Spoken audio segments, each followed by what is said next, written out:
या देवी सर्वभूतेषु शक्तिरूपेण संस्थिता नमस्तस्यै नमस्तस्यै नमस्तस्यै नमो नमः। नमस्कार दोस्तों, मैं भाविनी मिश्रा अपने चैनल में आप सभी का एक बार फिर से स्वागत करती हूँ। कैसे हैं आप लोग?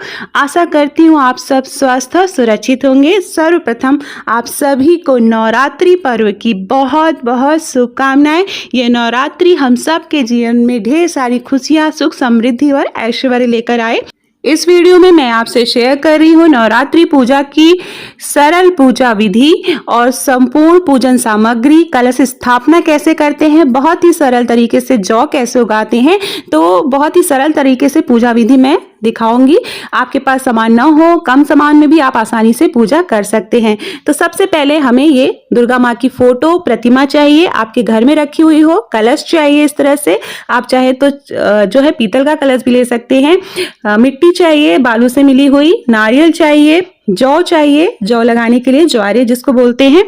उसके साथ धूप दीप चाहिए, कलावा चाहिए, गणेश जी की पूजा होती है तो जनेऊ चाहिए, तिल का तेल या आप देसी घी भी आप ले सकते हैं, सुपारी चाहिए, हल्दी चाहिए, रोरी, अक्षत, हल्दी, कपूर पूजा के लिए, धूप दीपक, आरती, धूप दीपक। तो इस तरह से आसान चीज़ें जो घर में आसानी से पूजा के घर में आपको मिल पाएंगी वो सारी चीज़ें चाहिए। कलश भी आप चाहें तो घर में आपके पीतल का कलश हो तो आप वो कलश, उसी कलश से आप स्थापना कर सकते हैं। नारियल की ज़रूरत पड़ती है, फूल, माला, फल फूल जो आप आसानी से उपलब्ध करा पाएँ। माता के लिए चुनरी, नई चुनरी चढ़ाई जाती है। आप चाहें तो पुरानी चुनरी भी धो के अच्छी तरह से सुखा के उसको आप चढ़ा सकते हैं, अगर नई चुनरी हो तो बहुत अच्छा है। और इस तरह से आप माता की चौकी भी सजा सकते हैं। कुछ पुरानी चुनरियाँ पड़ी होती हैं, आप उससे सजा सकते हैं, साड़ी के दुपट्टे, लेकिन साफ सुथरे होनी चाहिए। तो इस तरह से मैंने माता की चौकी सजाई है बहुत ही सरल तरीके से।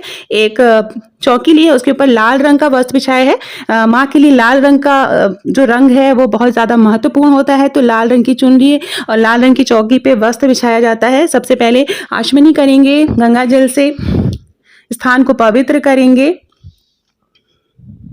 इस तरह से। उसके बाद माँ की प्रतिमा या फोटो या मूर्ति अगर आप लाए हैं तो वो आप स्थापित करेंगे। अगर आप नई मूर्ति लाते हैं तो आप नई मूर्ति भी स्थापित कर सकते हैं, फिर उसका आप विसर्जन भी कर सकते हैं। ये मैं मंदिर में फोटो जो पूजा करती हूँ रोज, वो फोटो मैंने ली है। उसके बाद अष्टदल कमल बनाएंगे, चावल का ढेर करेंगे, अष्टदल कमल बनाएंगे, बहुत ही आसानी से बन जाता है, आपको दिख रहा होगा। और इसके ऊपर कलश स्थापना करेंगे।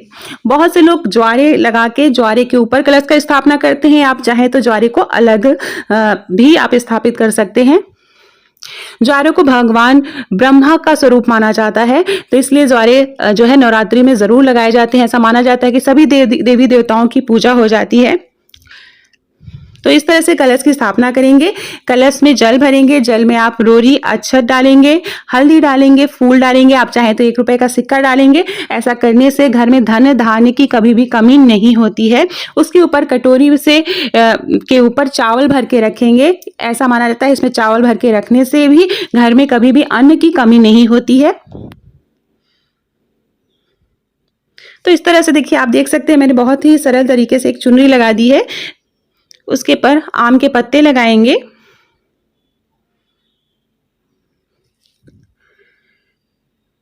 उसके बाद हम गणेश जी की स्थापना करेंगे।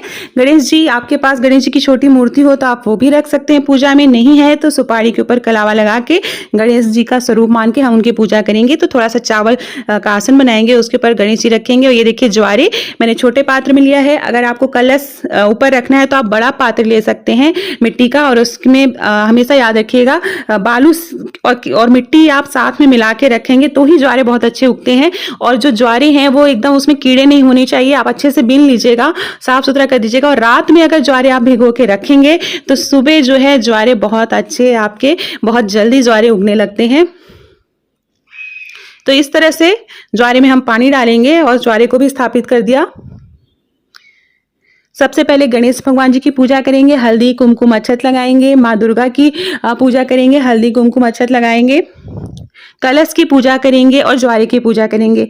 अगर आप अखंड ज्योति जलाना चाहते हैं तो अखंड ज्योति में बहुत सारे नियमों का ध्यान रखना पड़ता है, तो आप अगर जलाना चाहें तो ठीक है, नहीं तो आप सुबह शाम देवी माता को धूप दीपक जला के आप आरती कर सकते हैं।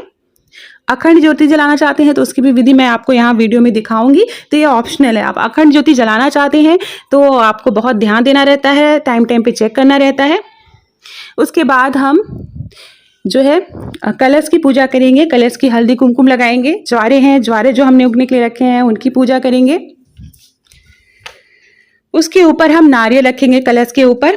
कलश के ऊपर नारियल में के ऊपर हमेशा लाल रंग का कपड़ा, आप इस तरह से लाल रंग का कपड़ा है, कपड़ा नहीं है तो चुनरी है, चुनरी नहीं है तो आप कलावा उसके ऊपर आप लपेट कर, कभी भी नारियल खाली नहीं रखना चाहिए। बहुत से लोग खड़ा नारियल रखते हैं, हमारे यहाँ इसी तरह से रखा जाता है। भगवान गणेश जी को जनेऊ चढ़ाएंगे, दुर्वा आप चढ़ा सकते हैं। याद रखिएगा कि माँ दुर्गा की पूजा में तुलसी शामिल नहीं की जाती है, आप भोग के लिए तुलसी का उपयोग ना करें। माँ को चुनरी चढ़ाएंगे, नई चुनरी आप अगर ला सकें तो बहुत अच्छा है। उसके बाद मैं आपको बताऊंगी कि जो है अखंड ज्योति जलानी है। अखंड ज्योति को आप कैसे जलाएंगे, तो कलश पे भी कलावा चढ़ा दिया, कलश में भी कलावा बांधते हैं जो कि इसमें बंधा हुआ है। फिर हम सबको जल अर्पित करेंगे। ये देखिए अखंड ज्योति मैं जलाने जा रही हूँ, तो अखंड ज्योति जहाँ पे भी आपको स्थापित करनी है उसके नीचे अष्टदल कमल बनाएंगे चावल से, उसके ऊपर अखंड ज्योति रखेंगे। अखंड ज्योति रखने के बाद चंदन लगाएंगे, लेकिन जलाने के बाद भी पूजा विधि से की जाती है।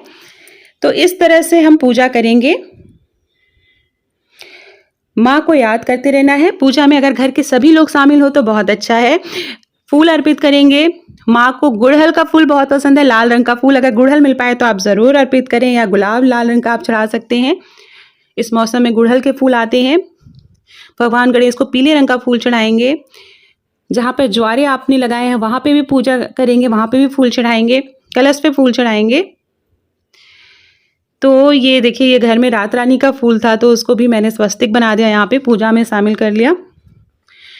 तो इस तरह से बहुत ही सरल तरीके से पूजा की जाती है। और नवरात्रि के जो पहले दिन है माँ को देसी घी का भोग लगाना चाहिए। अगर आप देसी घी का भोग लगाएं तो माँ बहुत ज़्यादा प्रसन्न होती हैं।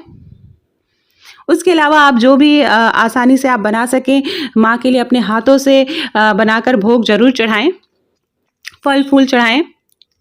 तो इस तरह से फूल माला चढ़ा देंगे। तो बहुत ही सरल विधि है, आसानी से कलश स्थापना हो गई। अखंड ज्योति जलाएंगे, अच्छे सच्चे मन से याद करते हुए अखंड ज्योति जलाएंगे। मंत्रों का उच्चारण भी किया जाता है। तो ओम दुर्गाय नमः, आपको कोई मंत्र नहीं आता है अखंड ज्योति जलाने का तो ओम दुर्गाय नमः का आप जाप करते हुए सच्चे मन से आप ज्योति जलाइए, तो देखिएगा वो ज्योति जलती रहेगी 9 दिनों तक। तो इस तरह से बस ये है कि जब भी आप कलश स्थापना करते हैं घर में या अखंड ज्योति जलाते हैं तो एक लोग को घर में ज़रूर रखना चाहिए। घर में ताला लगा के आपको बाहर नहीं जाना है। तो ये छोटी छोटी बातों का नवरात्रि में ध्यान रखना है। साथ में लहसुन प्याज का आपको 9 दिनों तक त्याग कर देना है। अगर आप 9 दिन व्रत रहते हैं तो अच्छा है, नहीं रह पा रहे हैं तो प्रथमा और अष्टमी के दिन आप व्रत रह सकते हैं। कलश स्थापना आप कर लीजिए, ज़रूरी नहीं है कि आप 9 दिनों तक व्रत रखें। फल फूल चढ़ाएंगे जो भी आपको आसानी से उपलब्ध हो पाए, केला सेब है जो भी आसानी से इस समय मिल रहा है। तो ज्वारे को आप अच्छी तरह से उगे तो सुबह शाम आप ज्वारे में बहुत ज़्यादा पानी नहीं डाल देना है, पानी का छिड़काव करते रहना है 2 या 3 टाइम। तो देखिएगा आपके ज्वारे बहुत अच्छे हो जाएंगे। बस याद रखना है ज्वारों को रात में आपको भिगो के रख देना है। सुबह अगर आपको माता के लिए ज्वारे लगाने हैं, माँ को श्रृंगार का सामान चढ़ाएंगे। श्रृंगार का सामान नहीं होगा तो आप चूड़ी और बिंदी ज़रूर चढ़ाएं। माँ को सिंदूर लगाएंगे। तो सिंदूरा आप जो भी पूजा में आप सिंदूरा शामिल करते हैं उसी सिंदूरे से आप सिंदूर लगाइए इस तरह से। और बाद में पूजा में आप सुहाग ले सकते हैं माँ दुर्गा से। तो ये इस तरह से सरल तरीके से हम घर में कलश स्थापना कर सकते हैं। ये अपने हाथों से मैंने प्रसाद खीर बनाई है माँ के लिए, तो वो भोग लगाएंगे। तो बस ये पूजा हो गई है, आरती करनी है। तो आरती से पहले दुर्गा सप्तशती का पाठ होता है, तो वो अगर आप पढ़ पाएँ तो अच्छा है, नहीं तो आप दुर्गा चालीसा पढ़ लें। आप दुर्गा चालीसा की छोटी बुक आती है तो वो आसानी से आप उसको पढ़ सकते हैं। उसमें दुर्गा चालीसा दी रहती है, आरती और कुछ आप अगर आप भजन कीर्तन करना चाहते हैं वो कर सकते हैं। दुर्गा सप्तशती का पाठ है तो वो पूरा पाठ आप 9 दिन में पार्ट वाइज डिवाइड करके भी कर सकते हैं। आप चाहें तो रोज़ पूरा पूरा पाठ कर सकते हैं। धूप बत्ती जलाएंगे, उसके बाद देवी माँ की आरती करेंगे। तो देवी माँ की आरती आप कोई भी आरती कर सकते हैं, जो है आप इस तरह से। तो जब भी घर में सुबह शाम आरती करनी है, जब भी आप इस कलश स्थापना करते हैं, माँ दुर्गा का आह्वान करते हैं, तो 9 दिनों तक सुबह और शाम आप ज़रूर आरती करिए, धूप दीपक जलाइए। घर के सभी सदस्य पूजा में शामिल हों, इस बात का ध्यान रखेंगे। तो इस तरह से माँ की आरती करेंगे। उसके बाद जो भी भोग लगाए हैं, भोग को आप चारों तरफ से जल से घेरा करेंगे और माँ को अर्पित करेंगे। तो इस तरह से सरल तरीके से आप आसानी से घर में जो है माँ को याद कर सकते हैं। जो है माँ के अलग अलग दिनों पर अलग अलग भोग बनाए जाते हैं, उसका वीडियो मैं डाल दूंगी, तो आप वहाँ से देख सकते हैं। मेरे चैनल पर और भी वीडियो है नवरात्रि पूजा की, मैं कैसे करती हूँ, ब्लॉग भी है, तो आप वहाँ पे मेरे चैनल पर जाके देख सकते हैं। अगर आप मेरे चैनल पर नए हैं, पहली बार आए हैं, तो प्लीज़ मेरे चैनल को सब्सक्राइब कर लीजिए